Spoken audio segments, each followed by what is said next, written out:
I hate when I forget to get my wipes out.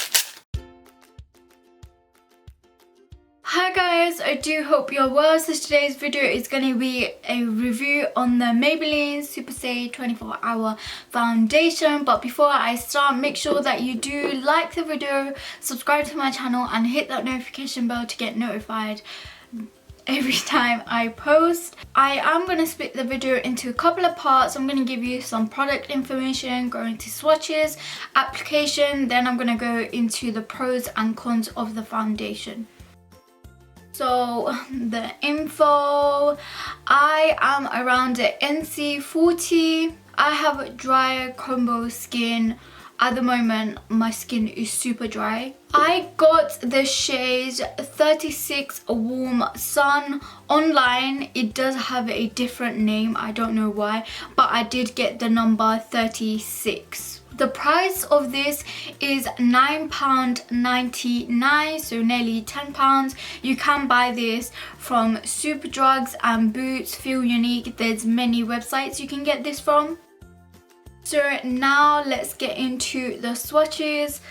I did want to mention that this shade is definitely a bit too light for me. I would say it's 1 or 2 shades a bit too light, but the thing was that the shade range was not that great. Here is the consistency. It is thick, but I don't think is overly thick.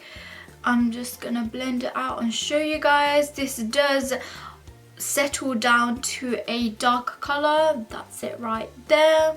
They did have like quite pink undertones. Even the deeper shades, the shades below this were pink and like grey looking. I don't know why. This was the most olive yellow looking one. So I'm gonna swatch some other popular foundations I have so you can compare it. First I'm gonna go in with my number 7 Stay Perfect foundation, and this is in the shade Warm Sand. This is my preferred shade, so that is Warm Sand right there.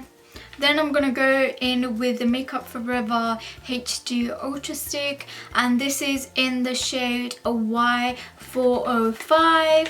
So that is the Makeup Forever foundation right here. It does settle down a little bit more. Then I'm going to go into swatching the Huda Beauty foundation, and this is in the shade Baklava 340G. I know a lot of people were comparing the Maybelline one to the Huda Beauty one, but I think they're completely like different in consistency and coverage in the finish. So if you're wanting a dupe for this, I definitely don't think it's the Huda one. I think they're completely different. This is the Huda Beauty foundation in 340G. Next I'm gonna swatch the Fenty Beauty foundation, and this is in the number 300. So this is the Fenty foundation in 300. Now let's get into the actual application of the foundation. I am gonna prime one side of my face. Which shade should we choose? I think this one right here. And I'm using 2 primers. The first one is this Professional primer, and I'm just gonna put that where my smile lines are. I have worn this foundation before, by the way, once before, so I kind of know what works with it. I am also going to use the Ordinary High Adhesive Silicone Primer, and I'm just going to put that everywhere else. So let's start off with this side without the primer. I'm going to be using my Real Techniques BBCC brush. I don't know why the hell they named that, but it's basically a super dense brush, and I'm just gonna take, let's say, 1 pump for half of my face. The consistency of it, I mean, if I had to compare it to any consistency compared to my other foundation, I would say it's like a Fenty Beauty foundation. Like, it's not too runny and it's not too thick. So I'm just gonna stipple that into my skin. As I said, it is probably 1 or 2 shades lighter. Right now it's gonna look super light because it does settle down into a darker color. damn. It looks so weird. Yeah, this is the side of it done. It's definitely a medium coverage. I don't think it's full coverage. I know it says it is, but I still think it's medium. The reason why I'm saying that is I have this like broken vessel right here, and it's sort of red. The Huda Beauty foundation, I would say, is a full coverage, so it normally covers that, but with this Superstay foundation it isn't. Like, you can still see it peeking through right now. Now I'm gonna do the other side of my face where I primed it. I do think it works well with a sponge as well, but I personally like using a stippling dense brush because that's just how I roll, you know what I mean? I definitely feel like it sits on the face a lot better when the face is primed. It tends to go less into my fine lines, like my smile lines here, and just my dry passage, oh my god, my life is shambles. My dry patches. But yeah, this is how it is looking so far. As you can see, I feel like there is a difference between these two. This side looks a little bit smoother. I'm gonna go ahead and finish off the rest of my face. Then I'll come back to you guys and talk about the pros and cons of the foundation. So now that I've gone ahead and finished the rest of my face, I did want to tell you guys I am wearing the NYX lip gloss in Praline, in case somebody asks. Let's get into the pros and cons of this foundation. So the first pro has to be, I really do like the finish. I think it's definitely a matte satin look. It's not drying at all. I know a lot of people do love the Maybelline Fit Me Matte and Poreless foundation. I personally don't like it because it's so drying on my face. That's what I was afraid this was going to be, but it's totally not. It leaves a really nice finish. I do think this will be good for dry combo, oily girls, all kind of skin types really.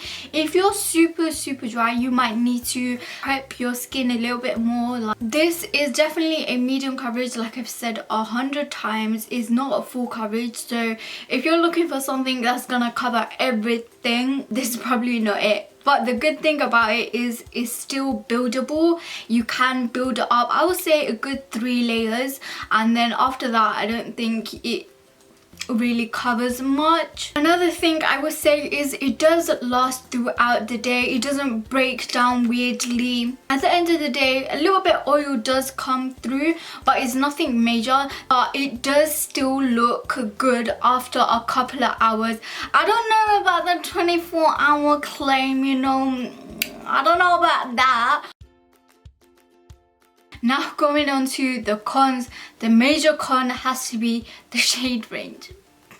I know some people are rolling their eyes when I'm saying shade range because every single video I talk about shade range, but it's so important to bring these sort of things up because you never know, a brand might watch this video and they might take my opinion on board.